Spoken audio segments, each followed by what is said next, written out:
Congratulations on being Miss Universe India You're making me blush 2025. now.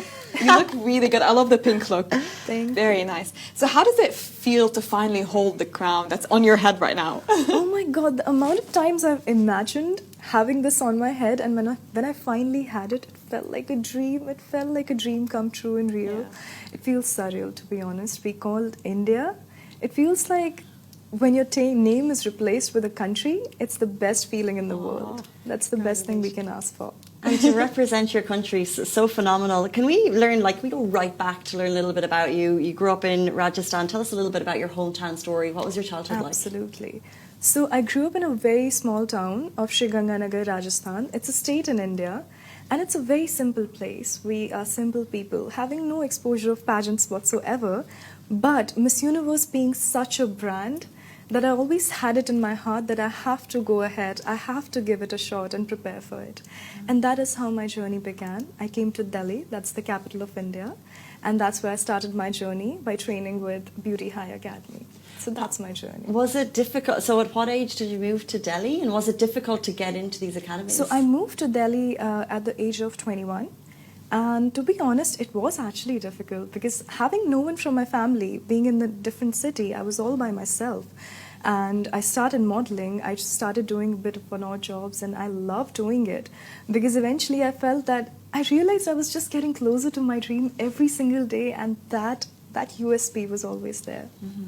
So did you grow up watching Miss Universe America, Miss Universe USA and the TVs? Oh yes, so I've been following pageants since I was 10. So I've been following pageants since 2013. And being on this stage now, being on that stage, I think the only feeling that I had was of gratitude. We've imagined this so many times in our head. And Miss USA, amazing. I feel like these pageants, they have given us the perspective of what truly women can be.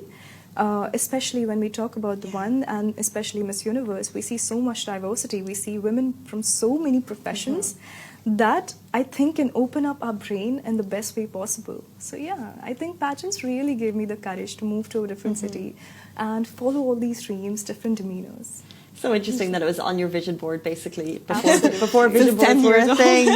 Can you tell us, for people who are unaware of the pageanting world, what is the process of a pageant? What does it look like in terms of your preparation for events? So beauty pageants, when we talk about them, they're often called as a competition of finding the most beautiful girl. But on the contrary, when we look at the pageants and when we go in the depth of it and the depth of it, we realize that it's a competition of finding the most competent girl who speaks, who has the ability to inspire the community. So over the years, when we talk about a legacy which is more than 80 years old, when we talk about Miss Universe being the 80th Miss Universe India, it's a journey of understanding how women have stepped up from their different kind of backgrounds and have told their stories to the world, have performed beautifully. And this is apart from the technical aspects of it. But when we go into the preparation aspect of it, oh my gosh, it takes fitness, it takes ramp walk, it takes communication. Because I think we all have it in us, being the infinite, being the prettiest, being the best version of ourselves.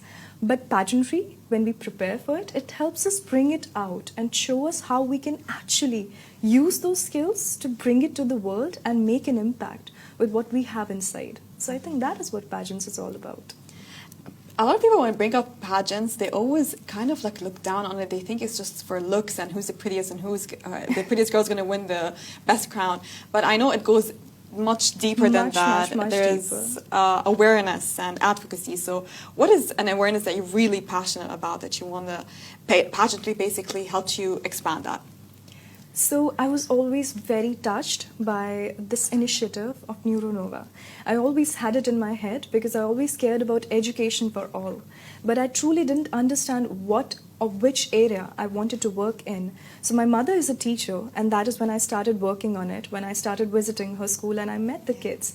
And I realized there was this little problem that there are some kids who are neurodivergent, whose brains are different, they function differently. And our education system, whether we talk about India or any other country, we are not equipped with the right kind of policies, the right kind of methods to give education to those kids. And that I felt was not fair. Just because you have certain differences, whether it's cognitively or in any other way, that should not stop you from becoming the best version of yourself and gaining education and having the basic right that can change your life. And that is one thing that is very close to my heart. We have been conducting webinars, we've been conducting so many sessions in our colleges and schools to take this initiative ahead. And that is one thing that pageantry has helped me expand like anything. The kind of reach that we have got on Neuronova is insane post that. It's a very important platform that you're giving to neurodivergents, so well Absolutely. done. Pageants also have a reputation for being competitive and catty behind the scenes. I didn't grow up watching Miss Universe. I grew up watching Miss Congeniality, so that's that's what I think of pageants. So I'm just wondering, It can actually give that image, to be honest. It can. I don't blame you. What's it like behind the scenes? So, I wouldn't lie, it looks like it can be like that, but when I was there with 48 girls from all over the country, from different states, we couldn't turn competitive for some reason. We've realized that for 30 days, this is our home, we are each other's families, and for 30 days, at the end of the day, when the finale was going on, we just couldn't stop crying. We couldn't stop being emotional about the fact that maybe after this, our family is going to drift apart. We won't be able to talk to each other in the same way. We won't be able to meet each other in the same way. And that made us realize that we are going to have a home all over the country and all over the world possibly. And that is what pageants are all about. It may look like it can get competitive. It can be a journey of becoming the best, performing the best, and getting the maximum marks, impressing the judges. But that is something that happens on stage. Off stage, I think we are just searching for friends. And this is one thing about beauty pageants. Many of the girls get into beauty pageants because they want to make friends, because they want to meet the best of the best people. So that is actually one of the purposes. Interesting. Times have changed. So you see towards the end of when someone is being crowned, so you'd say those hugs and those genuine reactions are really genuine. They are really genuine because to be honest, I remember after getting crowned, I could not get that moment. But right after I went backstage, all of the girls were waiting for me, and I was they were crying with me. So I didn't cry on my crowning. I cried backstage with all of them, and that is what pageants is all about. That is why I fell in love with them. The true meaning of sisterhood, basically. It is sisterhood at its best. Why not? It's so lovely. During the pageant, you also got recognition for your best in personal interview. Yes. Can you tell us a little bit about that? Oh my gosh, personal interview is grilling, to be honest. Worse than this? So it's often said that personal interview is about questions, that there was a panel of judges we had, and you would be asked various questions about where you come from, what you do, and all of it. But in reality, personal interview is just to see how you react to different situations, how you react to different statements, different questions. And from the very first question itself, we had a wonderful set of judges who asked me the toughest of the toughest questions.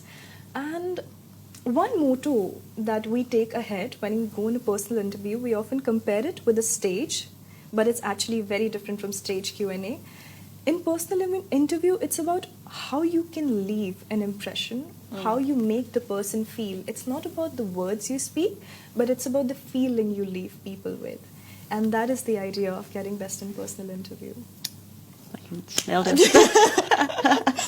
So, looking back at the competition, I'm sure you've had ups and downs. I'm sure a lot of challenges happened, Absolutely. a lot of challenges and obstacles came in your way.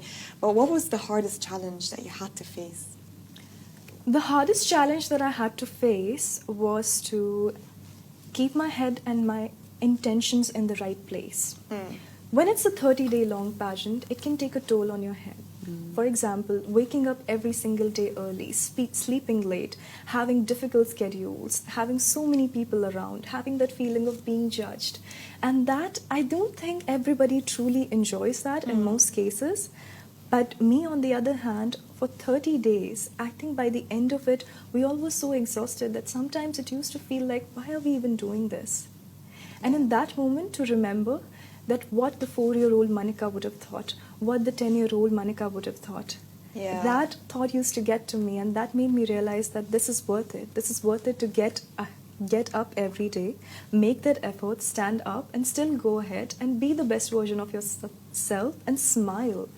and keep that energy up. I think that's the biggest challenge that we face when it comes to pageants. So interesting. I love that. Asking yourself, like, what would my 4-year-old thought of me right I now? think that's the best motivation we can Would get. make them realizing, proud. Yeah, like just looking at how far we have come. And so, just massive congratulations, because to Thank become you so Miss much. Universe India 2025 is no mean feat. So it's incredible. And I wonder, the moment you got off the stage, who was the first person you called, and what was that conversation like? Oh my God! So my family was in the audience, and I remember just giving a wave to my brother, and I was like, I just want to be, because he was my supportive. life coach throughout the pageants. He didn't sleep. If I didn't sleep, my brother is 10 years older to me, and he has always been that figure to me, that guiding light. And I remember that calling throughout the pageant that whether it's 4 o'clock in the night, he would still stay up. He would be like, "You're not going to bed without talking to me." And in that moment, you realize that that entire video call I used to have with my family, they're in front of me, looking at me, getting crowned. I just wanted to meet them. So I actually didn't make the phone call. I realized my entire world was in front of me. So that was the best feeling. So nice. I have goosebumps. I'm so happy for your family. Like, I can only imagine what a proud moment it must have been for them. Out You of know, joy. They were jumping out of joy. I can only imagine. And, let's just do more talks on the pageantry. I think we see things come out of videos and clips and memes come out of this, Miss Universe. Yeah. And sometimes it's because a lot of people maybe stumble over their words, or they'd have like a really not the best answer to certain questions. Do you think it is because of maybe the pressure, stage fright, or is it because you feel like all eyes are on you, or is it just really depending on the individual and their practice? Yeah.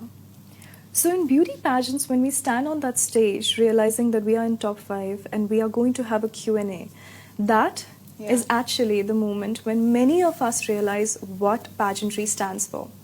Because in Q&A, anything and everything that you answer, every word is going to be on the record, and you have the chance to change the world in that moment, and that we have seen happening. I think we all grew up memorizing and looking at those videos of Miss Universes, where Sushmita Sen once said that the essence of being a woman is being a mother, making us realize and taking us back to our roots. These questions and these answers stay with us through our life. But in that moment, it also makes us realize that these words are going to be out there, and that pressure can sometimes get to us. So in that moment, I believe that if any girl does not give her best and is not able to think of the best thing that she wants to put out there, it's perfectly normal. Because eventually we are humans, we can get into that pressure of having a perception, being in the public eye, and all of a sudden realizing that within 10 minutes it's going to decide the decision that's going to change our life. It's all of that jumbled up in that one question. So even I remember picking up my chit, and I was only concerned about one question. You have an option? How does it work? No, we don't have an option. So it's like a chit system. We have like random questions in the bowl, and we have to pick. So I remember that there are certain topics that I was not very familiar with, and I was just thinking of them in my head, and then came the bowl. I was probably one of the last people to answer, and I picked up my chit, I looked at it, and I gave it away. I was so happy that it was a 4-line home question. Yeah, because the smaller questions I felt were always more difficult to answer. The moment I realized that it was a longer one, instantly it clicked. And what was the topic? So the topic was, I was asked that, would you choose to advocate for women's education, or would you choose to give immediate economic aid to impoverished families? How would you balance it? Well, how would you balance the arguments for it? And which one would you choose? So I chose women's education, reason being that I felt that women have been deprived of this basic amenity that can change our life forever for so long that at this point 50% of our population is not receiving it at the best of our abilities. So if we actually choose an option that can help us in the long run, that would be better instead of providing something that helps in the short run. And there are plenty of policies already out there providing the economic aid. So why not to choose something that we can personally work on and people can also resonate with it? What an amazing answer. Well-deserved win, well-deserved crown. Yeah. And so the crowning took place. You're Yeah. now in Dubai for just 2 days. Mm-hmm. And as you know, Dubai has a very large Indian community. And I wonder, what is one thing about Indian culture that you love sharing with the world? The one thing about Indian culture that I love sharing about, that I would love to share with the world, is that we have a certain diversity and we have learned to embrace that with the utmost unity. Indians and Indian culture is the most welcoming when we talk about. We have learned to encompass so many cultures within our country itself. If you change your location from 10 kilometers, you would find a new culture in India. That is the beauty of India. And that is how our adaptability in this country and all over the world is so good that we are able to embrace everybody's cultures. We are able to understand differences and embrace them to the best of our ability. I think that is the beauty of India. Vasudhaiva Kutumbakam is the beauty of India, which translates to the world as our home. So what if during pageant world you see a lot of people from different nationalities, and you are introduced to different cultures throughout, okay, what surprised you the most from people's cultures, and maybe listening more about their backgrounds? Oh my God. So one thing that surprises me the most about different cultures is how they perceive you and how they perceive pageants. So I've had the beautiful chance of meeting so many people from different countries, for example, Thailand, Vietnam, Philippines, and how they perceive pageants is the greatest difference. Some of them perceive it as a beauty competition that helps girls just groom themselves in the best way possible, and some of them view it as a way of finding their future leaders, which is so powerful. So it's about that one thing that really intrigued me. So anytime I met someone from a different country, this would be my first question. What do you think about pageants? What do you think about pageant girls? And the answer was somehow always different. Always and always different. And it always came with 10 more questions, because I realized there is still less exposure about what pageants stand for and what pageants can do in the world. And that was something that really intrigued me, that I want to talk about it, I want to make people aware of it, and I want to make people aware of the power that it can hold. Very interesting. Before you leave us, you mentioned you would speak to 7-year-old Manika at certain points during the 1 month, I guess, training period. And I wonder, before you leave us, could you give some advice to all of the 7-year-old girls out there who wish to follow in your footsteps? When we are 7, we are often told that let's just focus on the present, not care about the future, be a child and live your life. That's one motto to it. But remember that you have a gut feeling. Remember that you have a heart, and if a dream comes in your head, don't ever let anyone tell you that you cannot have it.